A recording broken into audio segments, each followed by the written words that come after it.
Yo, what's going on? This is Logan Sama, and right now you are watching the Urban Download.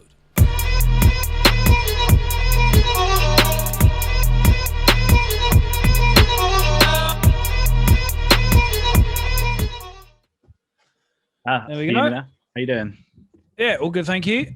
Good. So, yeah, man, I just want to say thank you for joining me today. I just really wanted to speak to some of the prominent people in grime, not even just in grime, just in music in general. And thought, what a better way to speak to yourself, just to understand how you're getting on, man. Because a lot of people look up to people like yourself, and obviously think that it's all rosy on one side, and we tend to forget about what it's really like as human beings. And I think that from looking at the stuff that you've been posting of recent, it's not always the case. Um, yeah, I mean, I think the cool thing about doing music as a job is like the freedom of it. You know, um, you're kind of like a master of your own destiny in most instances. You're not working for anybody, and you kind of set your own structure. When the pandemic came about, obviously then you see the other side of it, wherein there's no security, the stability's not there.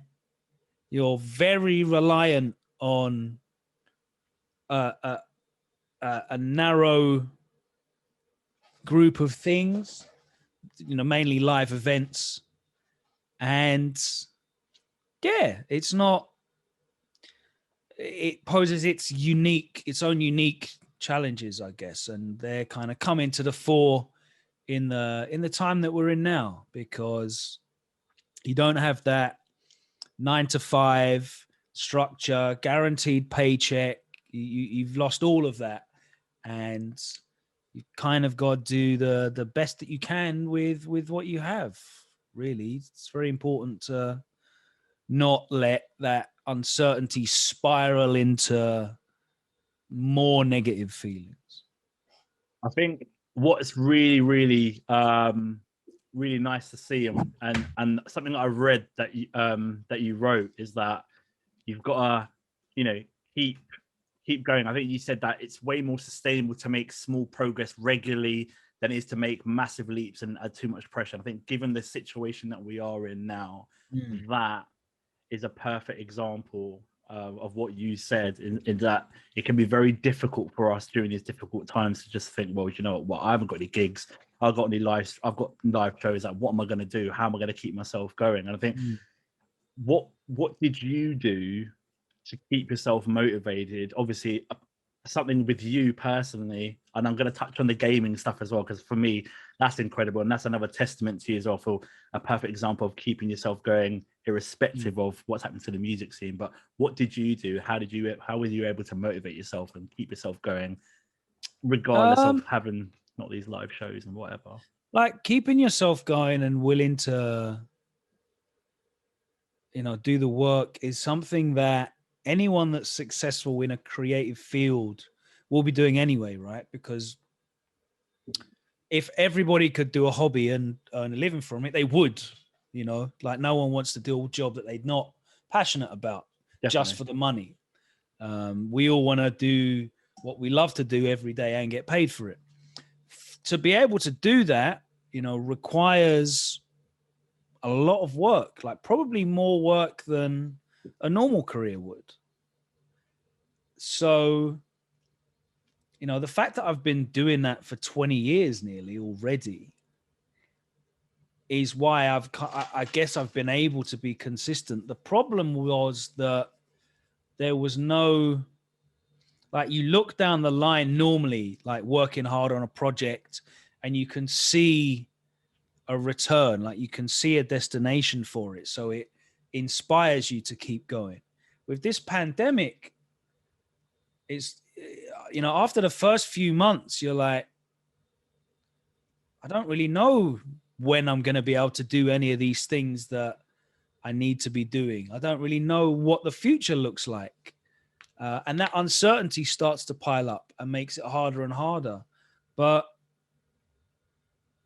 you know, all good things come from consistency. We're all locked indoors at the moment, right? And, you know, we've got this thing in our hand all the time. And through the screen, we're always seeing other people's big W's, you know, big wins, like just signed this, just done this, you know, and it looks like people are thriving through, even in spite of quarantine and lockdown, you know, even people that are close to me, they're still getting big brand deals, getting opportunities, and able to interact with platforms. And you can look at, and this is general at any time, not just in the pandemic, but I feel like it's even harder now because there's way less going on for most people.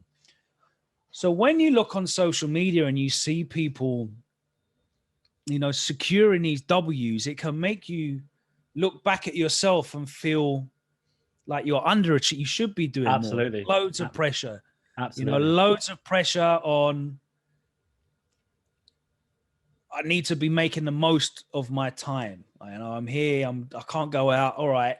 I should be doing the most. And I feel like that can become overwhelming and paralyzing to the point at which it's probably better off, to go back to your initial point and circle back round. It's probably better off looking at just making small progress, small work consistently throughout the time, so that, yeah, when we are able to go back out, we've built something, we've got somewhere, we've made some progress in some part of our life that we can take with us and, you know, make the most of when the opportunity arises. Like, I'm a firm believer that there's no such thing as luck. There's just the moment where preparedness meets opportunity, you know? Like, lucky people probably get the same amount of opportunities as everyone else. It's just when they come along, they've done the work in advance to be able to make the most of those opportunities, because they will come. It's just, you know, waiting and being consistent. And consistency is hard, right? Because it's the boring shit that you don't see. Sorry if I can't swear, but it's the boring. It's the boring stuff that you see no immediate return from, you know, like eating well every day. You don't see an immediate return from that, but like 6 weeks later of having a good diet every day, you'll check yourself in the mirror and be like, yo, okay, all right. I'm doing stuff. 6 weeks of going to the gym or going out on those, because we can't go to the gym now. I'm a gym guy. I like the gym. It gives me structure. Can't go to the gym. Okay, cool.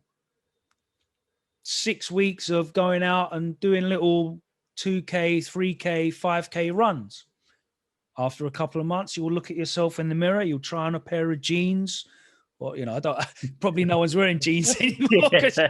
Try on that pair of joggers and you'll notice that the waistband's quay out here. Okay. You know, it's that consistency day in, day out that you see nothing from that eventually will lead. And having that confidence and that belief that this work that I'm doing today and tomorrow and the day after, even though I'm not seeing anything for it now, down the line, I will see something for it. And I understand that it's really difficult for a lot of people to maintain that belief, because even growing up as a kid in certain environments, it's kind of drilled into you that success is not for you. You're not meant to succeed. You're not meant to thrive. You know, from school, you know, there's kids that are in school and they're just told you're never going to amount to anything. You know, we're not expecting you to get good grades. We just want you to pass. We're not expecting excellence for you. And a lot of people check out mentally with that self-belief from early, because society conditions them to not believe that their lot in life is anything. Do you know what I mean? Yeah. So it's really quite challenging to do that thankless, rewardless work with the belief that down the line you'll see something for it. And that's why a lot of people quit. You mentioned 2 points, especially about social media, man, and how the power of social media. For some people will see it as a positive, like, oh, okay, I'm seeing that person's progression, but we're forgetting about the mental strain it can have, the adverse effects that social media can have. When you said that people are showing that they're getting these W's, man, but really and truly, there are people looking at themselves, reflecting, as you said, I'm thinking, like, damn, like, what am I doing? Like, this person has come out of it overnight, has got all these W's. It is portrayal. They're portraying themselves as being winning, but then we're forgetting about the people in the background who are really suffering mentally because they feel that they have to reach a status, reach a quota of how many W's they've got to reach in like in a 12-month period, and it's so poisonous, man. Like, I love social media, but at the same time, mate, it can really destroy a lot of people, man. Well, a lot of people in life find it very difficult to like self-reflect and self-evaluate because you're right, they don't feel like they're doing enough, or they don't value themselves Mm-hmm. highly enough. And the problem with social media is it's like it's holding that mirror up in front of your face all the time, whether knowingly or subconsciously. You're seeing you're seeing famous people and they look amazing in every photo. you know they're winning in every post is a new deal they've signed. Every photo of this girl that you follow as a Mm-hmm. young woman, Mm-hmm. she looks amazing in her outfits, and you're looking at yourself putting on Yeah, weight whilst you're in lockdown, or what. In any way, you can look at others and then evaluate yourself. And we can be very hard on ourselves, like horrible to ourselves, our worst critics, our worst enemies, I guess you could say. And the fact that social media is always there, holding that mirror up, mm-hmm. is, I think, the issue, because social media is a tool, right? Tools are not inherently good or bad, but for people that are already struggling, it means it's inescapable for a lot of people. You know, if we take time off social media, it allows us to focus on other things. And that's why Absolutely. for some, it can be beneficial to take time off, because social media is a distraction. It's a distraction from you putting your time and effort into what you should be doing, but also it's a distraction because you are continually judging yourself by the perceived standards. Like you've mentioned, the standards that we see on social media that are projected out by these people, these influencers, or even just the people around us. That's not the full story. So what we see on social media is edited highlights of people's lives. So for us to judge ourselves on someone else's edited highlights makes it even harder. So yeah, you have to be very mindful when looking at social media. Like these days, and I've been thankful to be able to come to this point over like the last half a decade. Mm-hmm. When I see other people successful, my only response to that is like happiness for them. That's my only response. That's Not, amazing. oh man, like Why am I he's not done. I doing? remember when Yeah. I was at the same, then this Mm-hmm. guy's here and I'm here, or I was here and this guy's here. And my only response now is good for you, man. Sick. Now I've got to get back to my mission. My right. Being someone in the spotlight, in the public eye, Mm. over the years, I would say you've been here for 20 some years. How was it for you being from, the DJ from Plush FM all the way through Rinse, Kiss, BBC? How did you feel about going up in the ranks as within the public eye? Like, did you feel a type of way where it's quite challenging to manage your social status as well as your music, your passion for music at the I same mean, time? clearly Or it was challenging for me to manage my social status because I kind of I didn't do a great job of that, which landed me where I'm at now. But everything happens for a reason. That's what I believe in. Whether it maybe look bleak at the time, even now, but yeah, yeah. I mean, as a human being, I'm a better human being for it. well, It's there you go. reflective. Yep. Um, I'm more considerate of how I conduct myself. It's also made me reflective of like the reasons why. Um, you know, I had Whatever certain happens. behavioral Yeah. patterns. Yeah.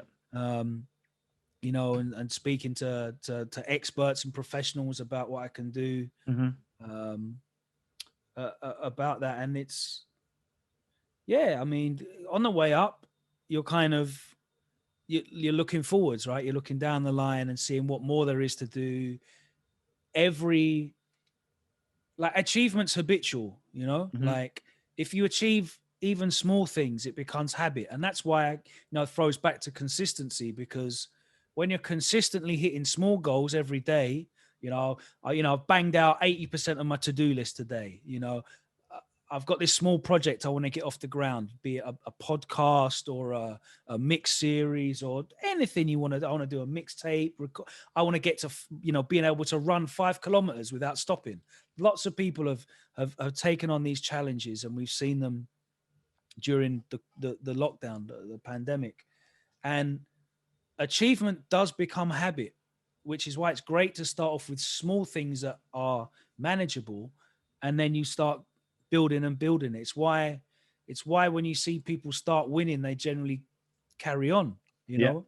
Um, and for me on the way up, I was very, very fortunate that opportunities came my way early on. I was on Rinse for barely 2 years before I got the opportunity to go on Kiss FM, which Yes. for me Mm-hmm. was a radio station I listened to as a boy, Mm-hmm. growing up, getting into garage first, because grime didn't even exist when I was Yeah, listening exactly.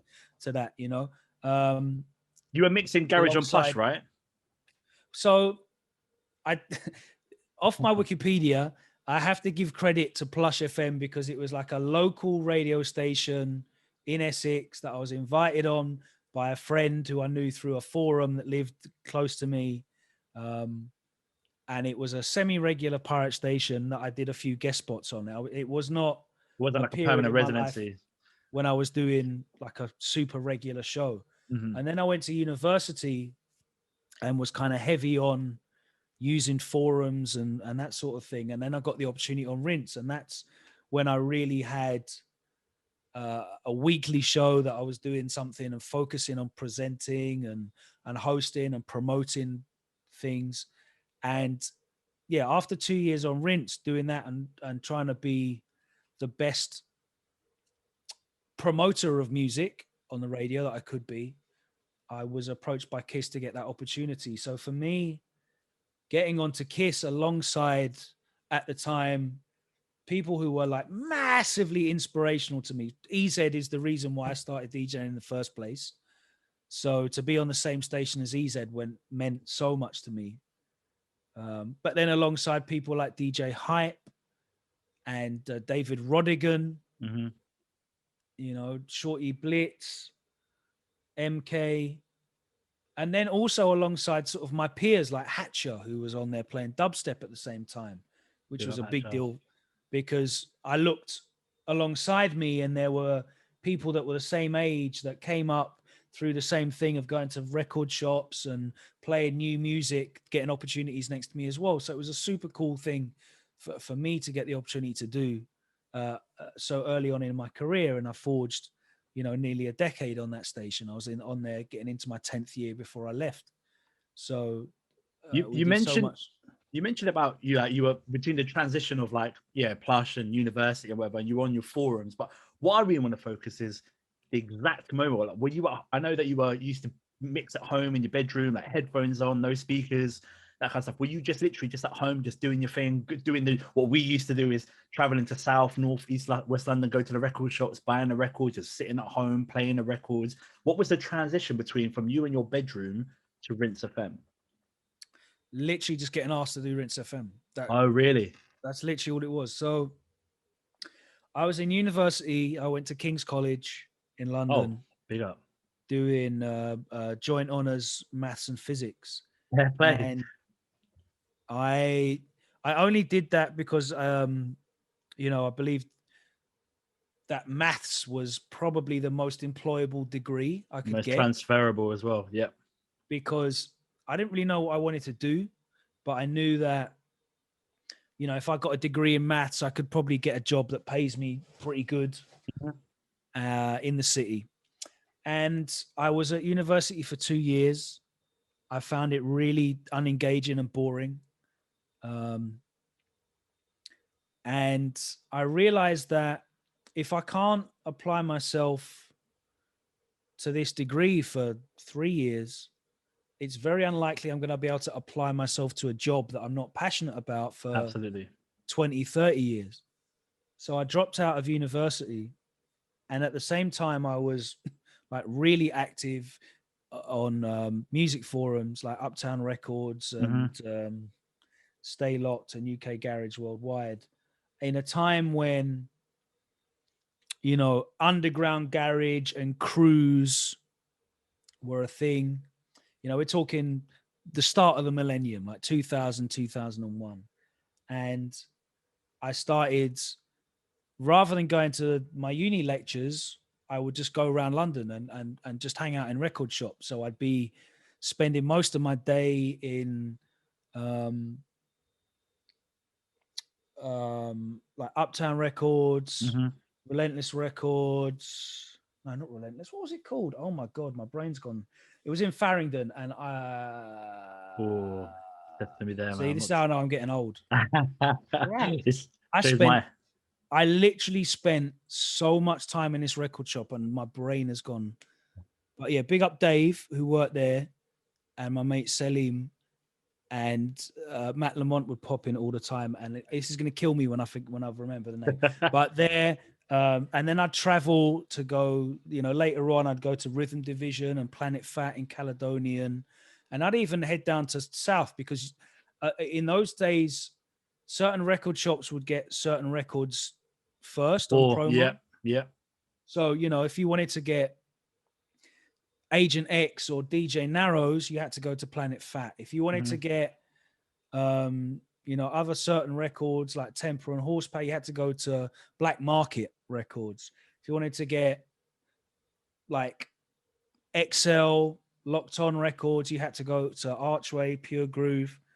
Um, and obviously, if you wanted anything out of East London, you needed to go Rhythm Division. Yeah. So I would do the rounds, Mate, you did the circuits, man. Fucking Yeah, hell. literally. I rather than go to my lectures, I just, jump on the tube, use my travel card, my year season pass, and yeah, I would end up just going around the record shops to the point at which I was, obsessively collecting, music from, a couple of years, a good few years, and then I was in a position where I was able to put together like some pretty cool mixes that were full of brand new um, brand new music, and I was posting them online, and it got the attention of Doug's, who was like the day-to-day station manager at Rinse, and he was the one who was responsible Hmm. for me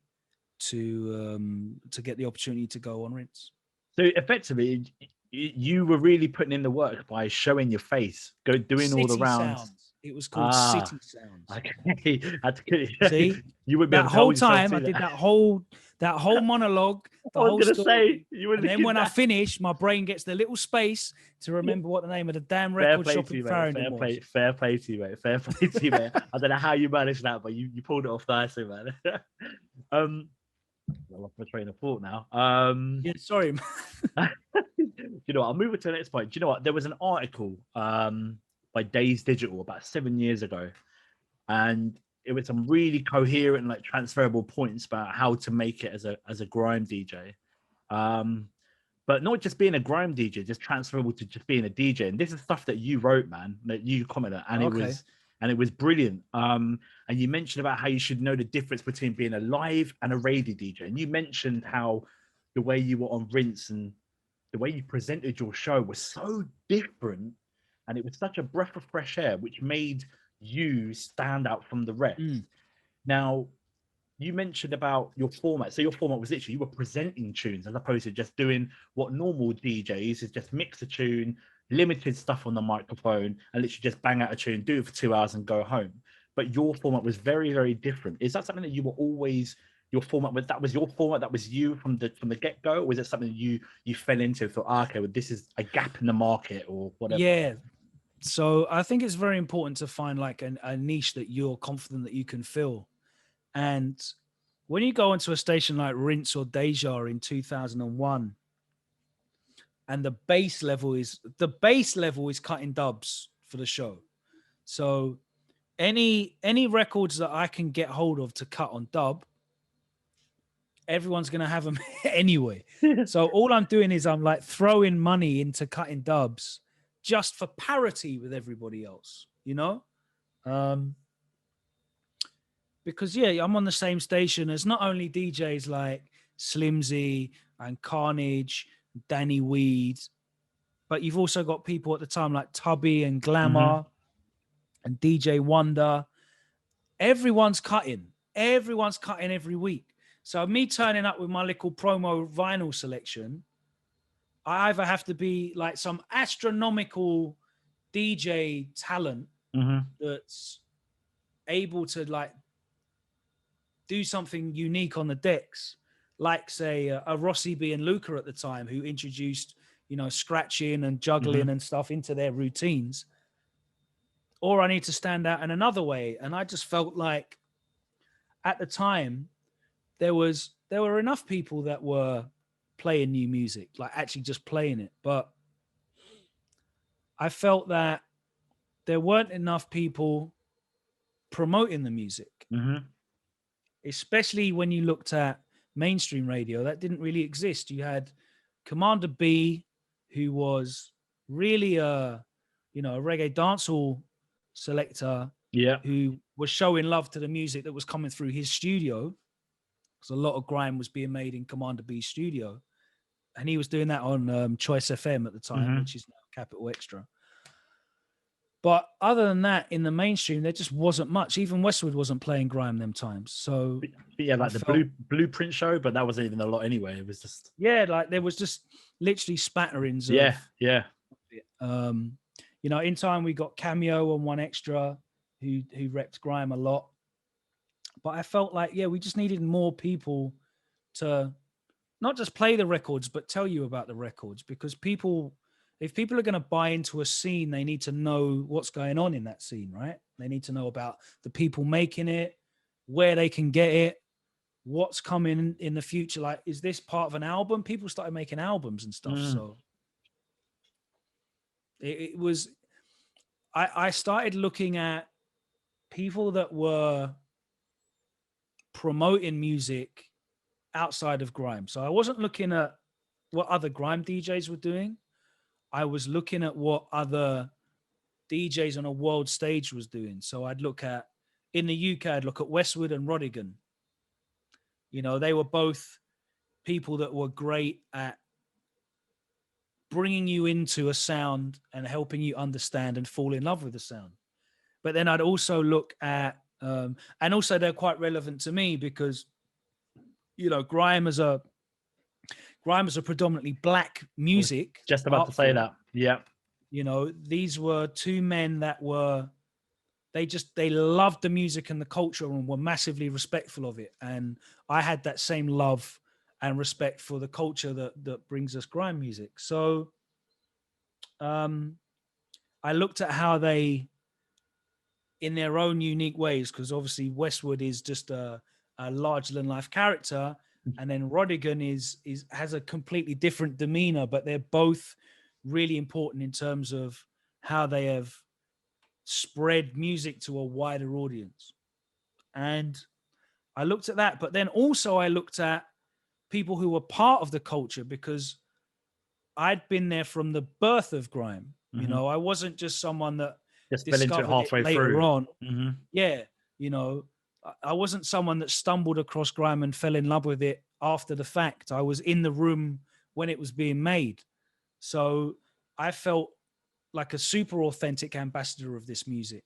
So that's why, in turn, I also looked at America, at DJs like Funkmaster Flex and K Slay, who are on radio in the States, you know, smashing it out on Hot 97 and Power, and, you know, championing the culture that way as well. And and making the radio exciting. They made radio an event. You know, people would listen to their shows because it was an event. They'd stop what they're doing literally just to listen to that show. Mm-hmm. Exactly. And I tried to introduce that into the show as well. And that sort of gave birth to things like War Report and after hours sessions and those kinds of things, where rather than just turning up, as you said, playing the records, minimal talking, do a set at the end, I can do those things, but it's how you present them and kind of make them more valuable, to the point at which, you know, we got our Kiss show trending #1 in the country with Kiss Grime. You know, we're doing 6 figures listening on the radars, which was unheard of for a specialist show. Yeah. You know, doing big numbers on YouTube videos before that was really a thing outside of maybe Westwood. So yeah, just trying to take this music I love that was really undervalued and under-respected. It, you know, it was looked at as like a childish, simplistic type of music, Grime, and still is. That would pass, and people would forget about it, basically. Yeah, you know, like, oh, this, you know, you've done this thing in Grime. Now you're signed. Come and do the proper music. Yeah. I wanted to make sure that respect was put on Grime, and that is how I presented it. You know, as art, as something really important. And my proudest achievement as a DJ is the fact that I feel like I succeeded in that and made people really look at Grime as something that was of value. I couldn't agree with you more. I mean, I remember back in the days of early social media, when your show was popping, people were like, oh my God, is everyone going to be locked onto Logan Sama's show? And it was just like everyone, not even just people within Grime, people outside of Grime, like, oh my God, people were catching on the wave, man. People were like, what is this? Because yeah, we know about the pirate radio stations where we're mixing, and not a lot of people engage with it, because you can't really engage with it. You listen to a tune, oh, that's a sick tune, that was it. Yeah. But you were providing in-depth analysis on the tune, the producer, the artist, the purpose, you know, what mixtape it was going to be related to, or whatever, or if it was, and things like that. And again, yeah, that is what we were missing. And not only that, I believe that what you started has started a developing trend amongst other DJs and producers, because as you said, we didn't have that format before. So it was a breath of fresh air for not only for us, but for the music scene as well. Like there's a genre here that is really stepping up in the ranks and really getting a lot of exposure. And as you said, that this is where Kiss was like, well, hold on a minute, like what's going on here, and moved you more to a different time as well, was to get a bit more exposure and a bit more, you know, to gain more listeners, because it was, you know, if you were kicking up a storm, man. Yeah, I mean, I went from, I think it was 2 till 4 a.m. on a Thursday night to Monday 11 till 1. That's right. And yeah, we were doing great numbers. The sad thing is, you know, at the time as this was happening, the music industry was changing massively. And that affected Grime a great deal, because it didn't have the backing to be in that big music machine. So a lot of the artists were unable to really monetize their music. Absolutely. Because, you know, at the time sales were down on physicals. Grime's gone through the death of vinyl, the death of CD, the death of MP3. It's survived all 3 of those. Yeah? I love the MP3 one, but yeah, agreed. Yeah, I mean, who buys MP3s anymore? You know, I don't know how old you are. I'm not going to assume, but like, you remember mini discs, right? Of course. Right. And in your mind, like, a mini disc is this format that was like, it came and went in an instant. We all had a mini disc. You take pirate radio or sets on a minute, whatever. Yeah. But it came and went real fast, right? Mini discs were around longer than the MP3 industry. I didn't even know that. That mental. Shows you how quickly the MP3 industry is mental. So now everything's streaming. And ironically, that thing about Grime, when everyone's like, the kids don't buy Grime. No, they're not paying for Grime. It's not that marketplace is the marketplace now. No one pays for anything. But unfortunately, you know, when Grime was at, you know, one of its highest points, the business of the music industry hadn't changed its infrastructure to accommodate a group of kids that just wanted to take and stream. And the numbers that we were doing weren't generating revenue. Now you see people generating numbers, and they're, the industry shifted, revenues generated in a different way, be it through monetizing streams, but then also artists are working with brands now. The idea that a black MC in this country can be the face of a huge worldwide brand within the UK was unheard of. Unheard of. You wouldn't even think of decades it. ago. Absolutely. And now, be it rap, drill, Afro beats, whatever, line of MC based black music it is within the UK that have come through subsequently, there's artists that are shining and winning and securing the bag in all of them. So I feel like, grime has definitely been part of the facilitation of that being the case. And that's amazing to see, man. You smiled when you said that, man, when you said that you're seeing grime artists securing the bag, and that shows that, mate, you're just person. Any of them, I don't even care if they're grime artists, because when I see people like Millions or Digger D or D Block Europe or whoever it is from whatever sounds they're in coming through and winning, I've spent the last 2 decades of my career, I was going to say, you're part of the reason why they've got to that in stage, the same environments that these guys have grown up in, be it London, Birmingham, wherever they're from. It's the same socioeconomic factors coming into play. And to see young, talented, creative people coming out of, poverty and prejudice, disadvantaged situations, and win, it's the same for me, like, as seeing people from grime win. Obviously, I'm more, adjacent to grime. Of course. But like, and it will never be, me seeing someone like, a Skepta, a novelist, a AJ Tracy, whoever it is, succeed, or get to P Money, someone I've come up with, succeed, I'll always feel closer to that. But I'm still celebrating when I see other, young black boys, young boys in general, and women, of course, as well, coming off of these council estates and winning. Because as we said at the start, these kids have grown up being told that winning is not for them. Society tells us that if you're working class, you're meant to stay here. You're not meant to elevate. You're not meant to succeed at that level. It was something that we only really saw footballers do. The only success stories to these levels that we'd ever really seen previously coming off council estates were footballers.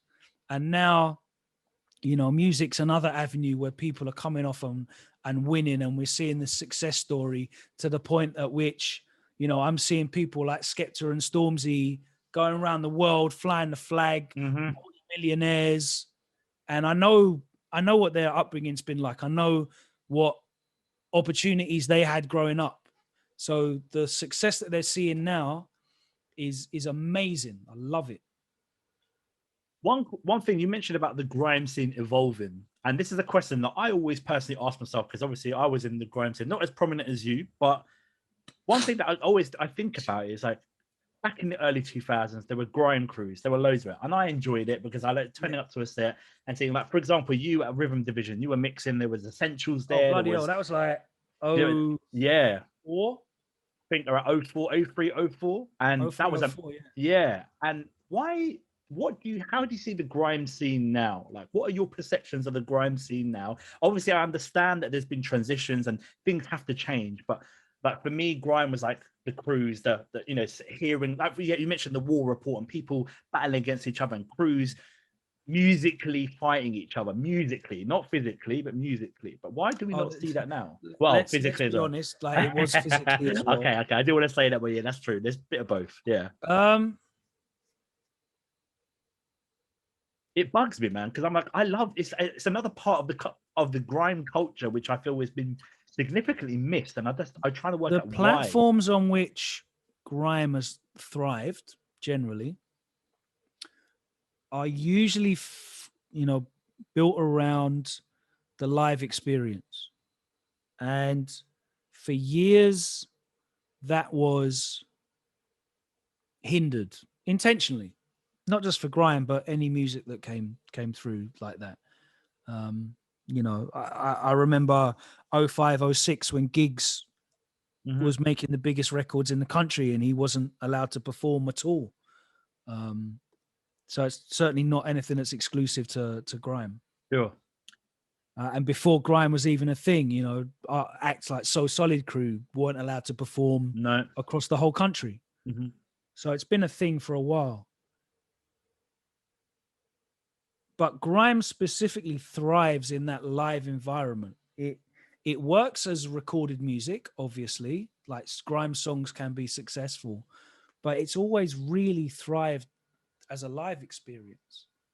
So when you don't have the access to the live experience, and then at the same time, you have an industry that is not keyed in to monetize the audience that wants to consume it, you haven't got the money in the within the ecosystem turning around that people can reinvest and start putting on things and doing the cool shit that they want to do. Now 20 years later, we have lived in a time where Boy Better Know have done an O2 Arena takeover. We've lived in a time where Eskimo Dance has been in Wembley Arena. All these things have happened, and it's happened adjacent to all of these other sounds of black music in Britain coming through alongside as well. So maybe when grime first came through, like 2001, 2002, in terms of MC-driven black British music, it was way more isolated. You had UK hip-hop, but UK hip-hop at the time was not in any way nearly as prominent as it is now. And it was very different sonically as well. So it was almost like grime was out there on its own, being this sound of Britishness that British people, specifically inner city British people, black British people, could champion.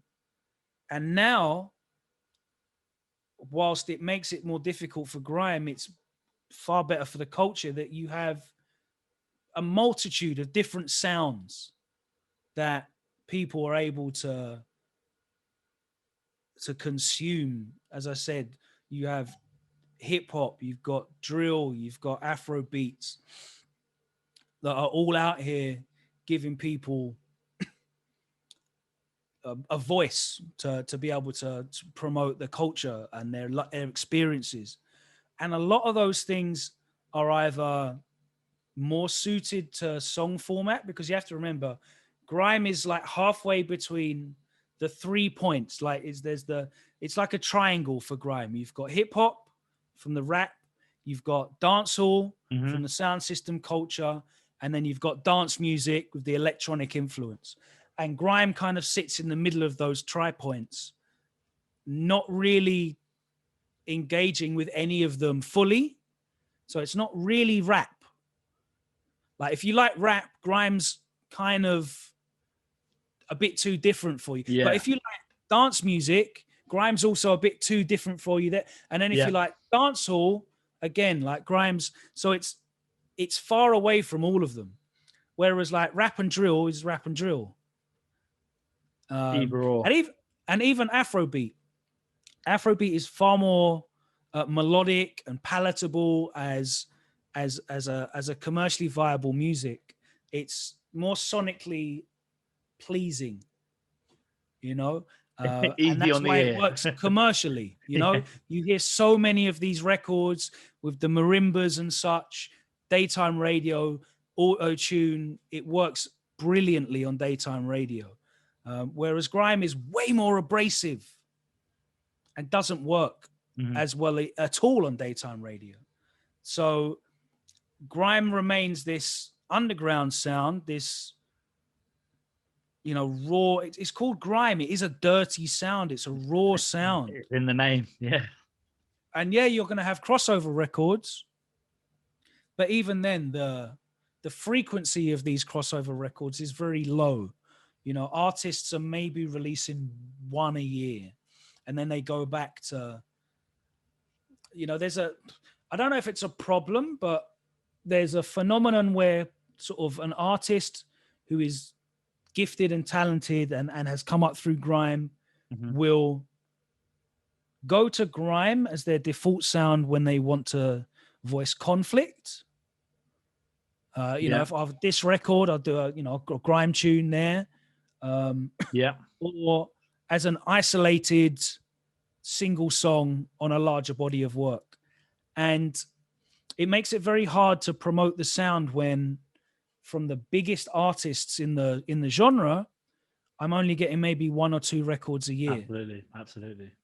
When if you look at anything else, these guys are putting out at least a record a month. You know, drill, rap, the Afro beats artists, they're consistently putting records out because, again, they see a much faster return. And in turn, it convinces artists that have maybe come through in grime that their time is better spent elsewhere, making these sounds, which they are just as capable of doing. You know, someone like Chip or Kano or Getz are equally as suited and talented MCing or rapping on anything they want. Absolutely. You know, if they wanted to turn up tomorrow and do a jump up drum and bass record, they could do that and it would be great as well. You know? So I guess you look at what is the best return for your time. And whilst grime might be the thing that kind of got us to the dance, it's almost like you're continually doing goodwill work by making grime, you know? Because I'm going to make this grime record. It'll get played on radio, specialist shows a bit. People might gas it up in the club. When I go and do my shows, I'll throw the tune in and it'll get a good response. Cool. But really, I'm going to make my millions from these sounds. And grime's always kind of been in that place. Then on the other side, you've got people that are coming through, new artists, younger artists, trying different things, maybe trying the same old thing as well.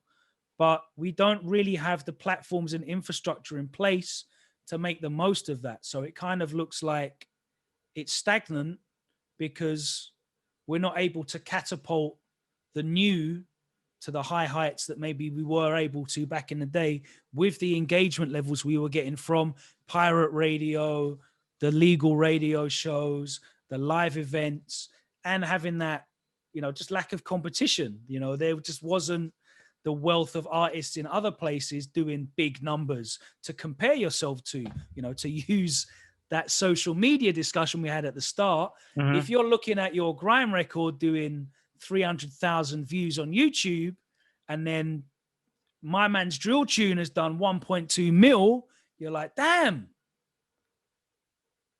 why am I doing this? Why am I doing this? That. Yeah, exactly. You know? It can have the same effect. We're all human. We're all fallible to the same things, the same way that, you know, girls can look at Instagram influencers, guys can look at influencers and think, I need to be doing that. It can happen to artists as well. Logan, man, do you know what? Bro, you've got a lot of knowledge and wisdom. I can listen to you all day because do you know what? This is a breath of fresh air for me. Hearing the analysis that you've broken down the grimes over the last 20 years is so refreshing because that is what we have been missing. No word of a lie, bro. Seriously, that was so incredible just to hear how you broke down. Yeah, it's the words of respect. Do you know what? Moving aside from grime, bro, I want to talk about you because difficult times, you've kept yourself going. And do you know what? I discovered this not long ago. Winner stays on. For me, bro, I'm not really a kind of a gamer like that, but watching you and F Word Yeah. was sick. One, because you two have got a thick relationship between each other. You two are naturally gifted in terms of, you know, your knowledge and the way you portray yourselves. And I just want to talk about Winner Stays On. That's your thing. You created that. And it's on in one of some of the biggest platforms, like is it Capcom Fighters YouTube channel? Yeah. With like 240,000 subscribers. And when I looked at some of the live streams, there's like hundreds and thousands of comments from people across the globe. And how has that made you? I mean, obviously it's difficult now because the gaming industry is put on hold in this from a physical perspective, because that's where you were heavily involved with, like the physical aspects of going to these gaming kind of like what do you call it? I'm not really sure. Is it like kind Tournaments, of like I guess, conventions? Yeah, I guess so. Conventions is the word. And obviously the pandemic has put that on hold. But I also have seen that you guys have adapted by doing the online thing. Has that had any adverse effect, or has that actually been a blessing where you've actually gone into online to reach out to the masses even more as opposed to a physical kind of convention?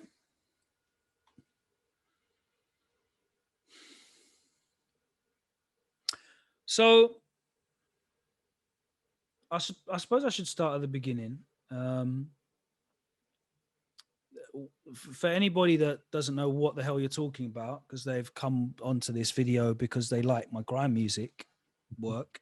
In 2009, Street Fighter 4 came out on Xbox 360, and I'd never played a fighting game to like a high level before.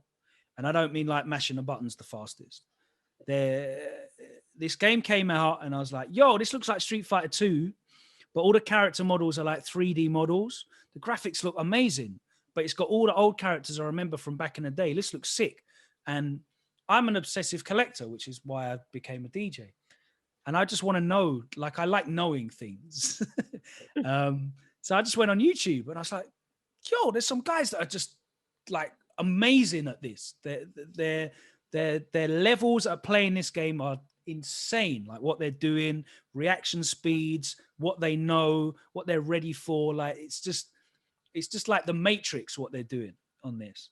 And I discovered this community of tournaments and organized play, online communities, people that are sharing like the exploits in the game and tech that you can use in the game to be the very best at playing it. And I got into that and discovered like tournaments and live events. And I started going to some of the live events in the UK. And I was like, yo, this is really good fun. Like I'm meeting people. There's cool people here. It's something a bit different from my day-to-day grind in the music industry. Just sit down and play games with other people. Like it was basically for people that play FIFA and COD these days, it's basically linking up with your brethren and playing FIFA on the weekend, but with 500 people. That's crazy. I'm one of them guys. And then at the end of it, there's a big, massive stage with a huge screen on it. And you watch like the best guys on the weekend playing the game that you love at highest level.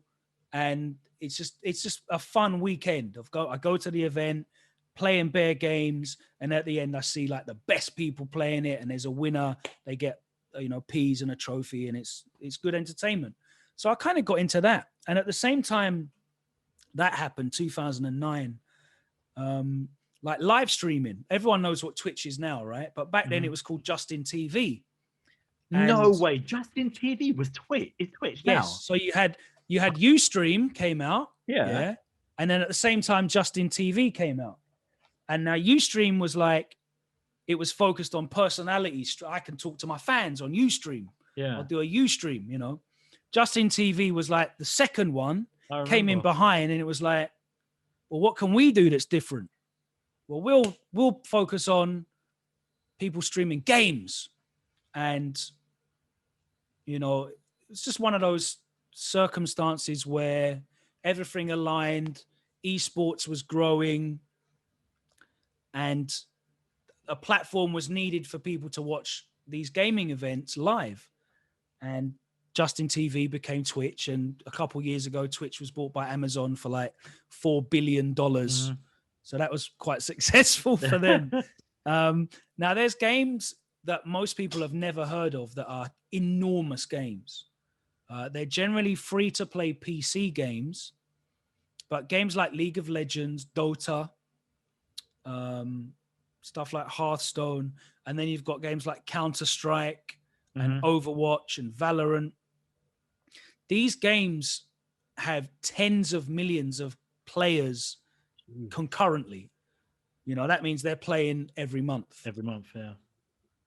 If you think about like a big AAA title, they normally sell 10, 20 million copies. That's a huge success. Yeah. These games have got 60 million players every month playing these games. And because they're free to play, these players are like dedicating bare time to them. And you can buy stuff in the games like skins. They're just aesthetic things. So it just makes your gun look a different color, or your character's got a different outfit on. Still, it doesn't make it shoot faster or your character hit harder. It's literally just for the looks of it. I'm just wondering if the server can cope, man. Bloody, they need some big boy service to cope with that. But that's the thing. With all these players on there, they're making bare money. Okay. So they to can the point at which when they do their world finals for some of these games, like Dota has their world finals called the International, the prize pool for that's like over 20 million for the winner. What? So their teams of 5. The prize pool for the winning team is like over $20 million. No way. So you actually will win as a player at the highest level more for winning this Dota World Finals than you would for winning the US Open Tennis. That's mental. The US PGA Masters in golf. You win more for it than you do for your win bonus for winning Champions League final. For playing video games. It's big business. They're getting millions of viewers, tens of millions of viewers on Twitch around the world, you know, because you've got China watching, you've got Korea watching, North America watching, Europe watching. These things are big business.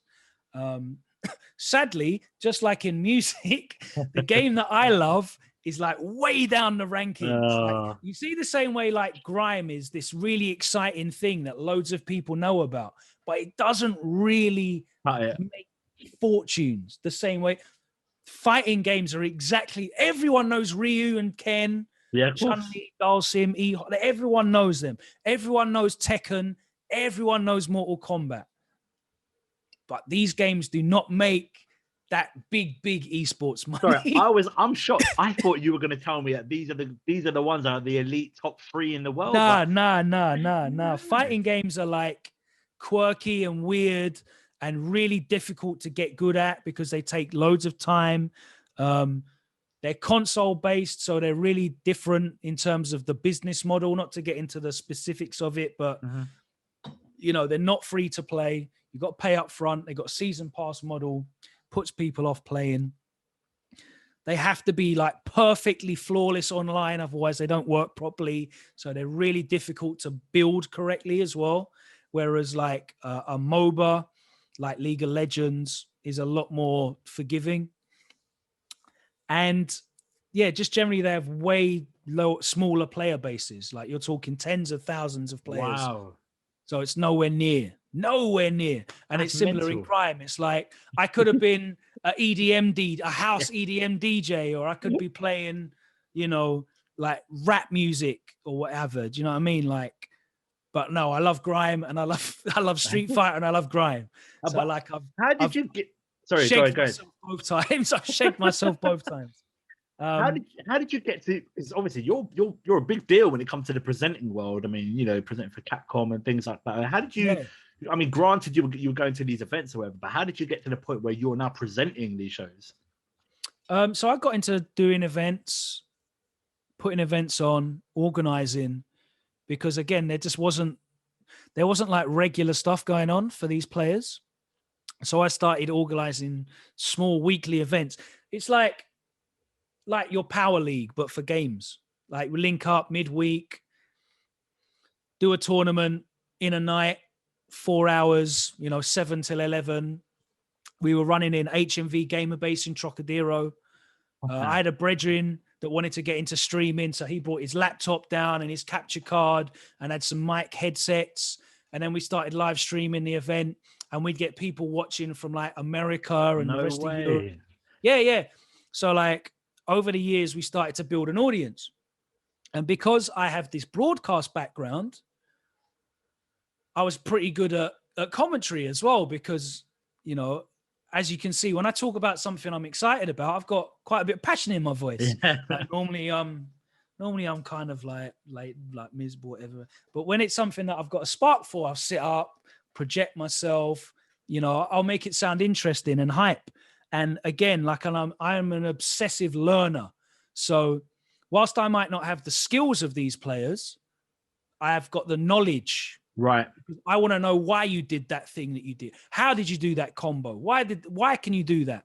And I'd find out why. I might not be able to do it myself because it takes hours and hours of training. But the understanding. And then when I see it, I can tell the people on the mic why. And it's kind of the same thing that I was doing with the radio. Yeah. Play the music, but let me tell you about the music. And it was the same thing. And my broadcast background meant that I was suitable for these broadcasts. And as esports grew, 2011, 2012, we started getting opportunities, me and F-Word, to travel around Europe and do like esports events. And, you know, the fighting games would be the small tournament on the side of stuff like DreamHack in Europe. We'd travel there twice a year. And, you know, a couple £100 to do an event. But really, for me, it was like, what, you want to fly me to the event? Yeah. Safe. Cool. Bit of change as well. I've got the weekend off. It's fine. I'll do that one. You know what I mean? It fits in with my bookings. To the point at which we started getting invited to go to America. Wow. Japan. You know, the last season that we were allowed to do offline events, which was 2019. When we got to the end of the year, from October to November, I was in 8 different countries in 10 weeks. Jeez. And we culminated by flying out in December to LA to do the World Finals for Capcom, which me and F-Word did the grand finals for. Yeah. We immediately flew from there to Japan to do a big invitational event for Red Bull. So, yeah, we got to the point where we were front and center of the biggest events in the world. So I've been really fortunate in that the things that I'm passionate about, I've been able to turn them into successful ventures. Because in 2020, when all of the music stuff was cut off, I'm not in a position where I can really do branded work because of the mistakes I've made in recent years. That still hangs over me from a corporate PR perspective. So I'm not going to get the opportunities to work with some brands because when you Google my name, the mistakes that I've made in the past come up and it's bad PR. And I understand they're my mistakes. And just because I'm sorry for making them doesn't mean that, oh, you've apologized. Well, everything's back to normal again. It's not. And, you know, there's still work to be done to improve and be better. But when a lot of brands are going, okay, there's no club nights. We're going to do like corporate streams, or we're going to do multimedia content sponsored by blah, blah, blah. Yeah. I'm not in a position to be able to do those because of my public profile.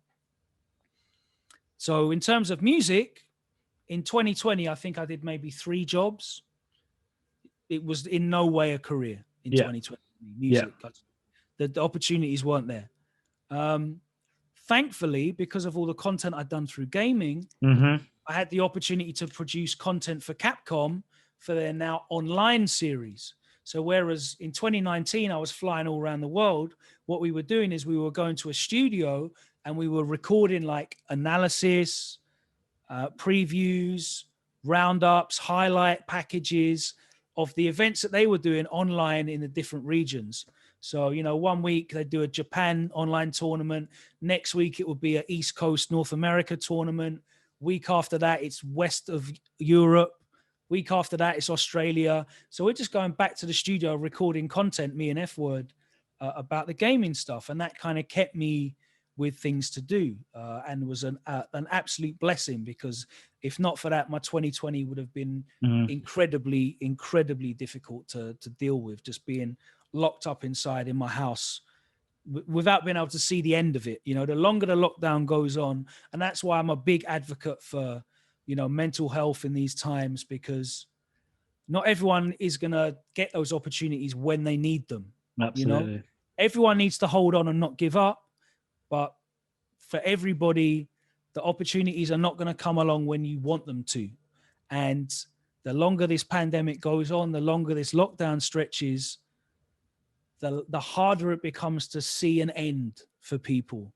And then they start looking for an end. And unfortunately, you know, I've not known anyone personally, but people around me, I've heard lots of, you know, stories of people taking their own lives because of the pressures of this lockdown and this pandemic. even having thoughts as well.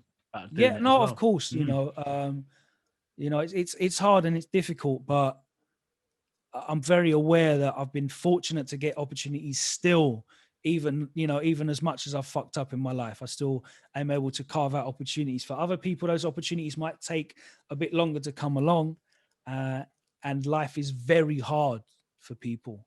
If you work in an industry where, well, I'm sorry, business is closed down for you,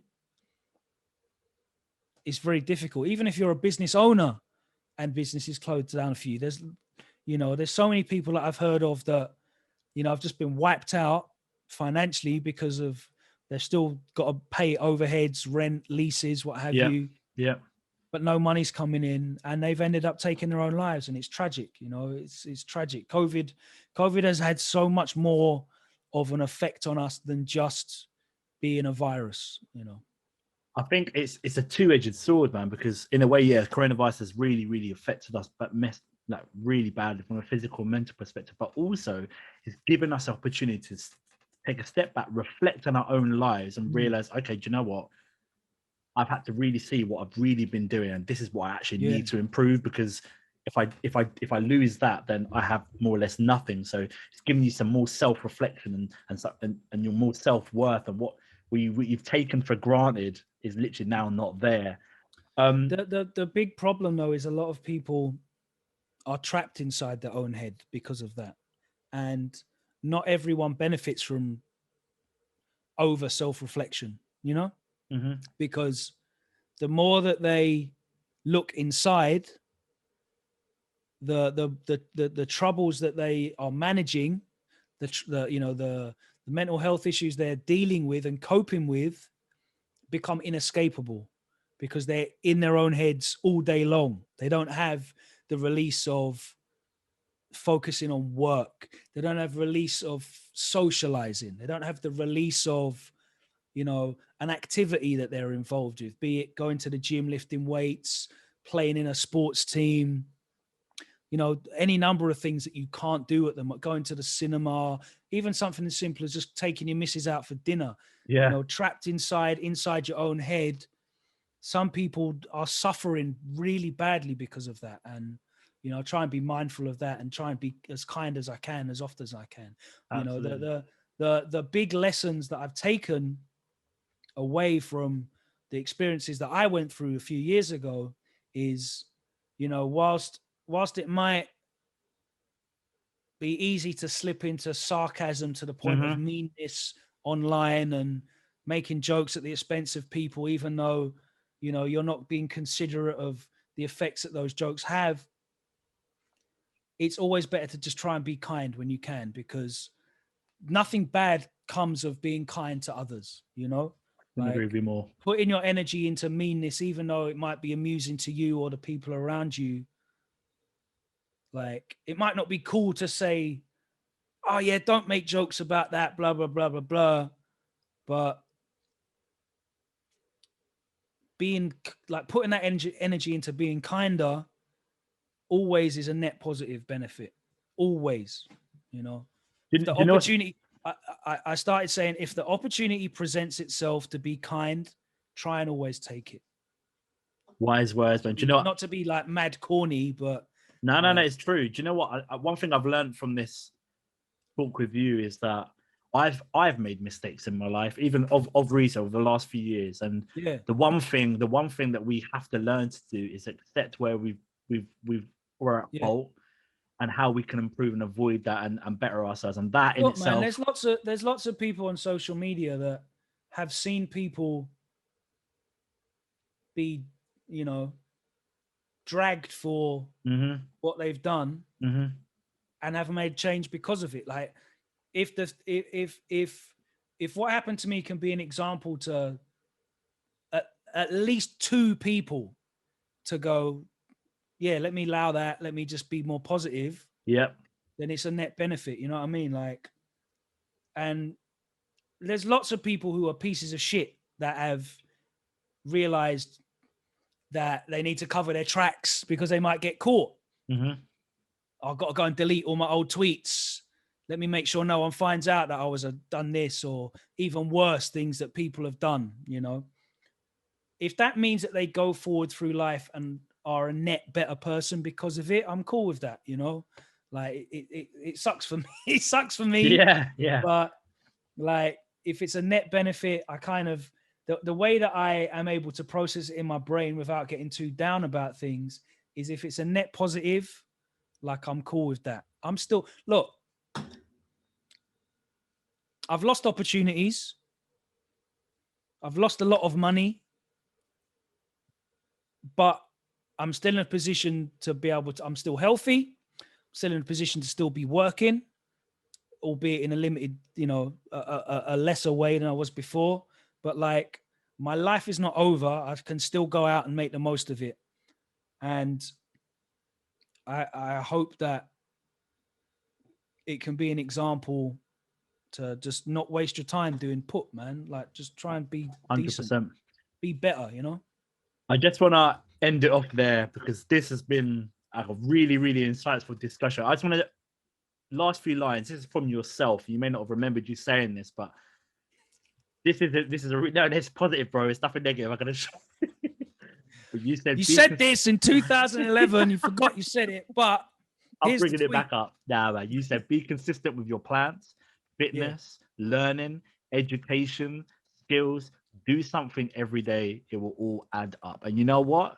That line there is how I'm feeling and how a lot of people really need to reflect, to use that as a reflection to better themselves during these difficult times, man. And that for me was just, it summed up everything of how we need to. Man, it's nice that in this interview you've brought up like quite a few things that I've said on my platforms that have stuck with you and have been positive.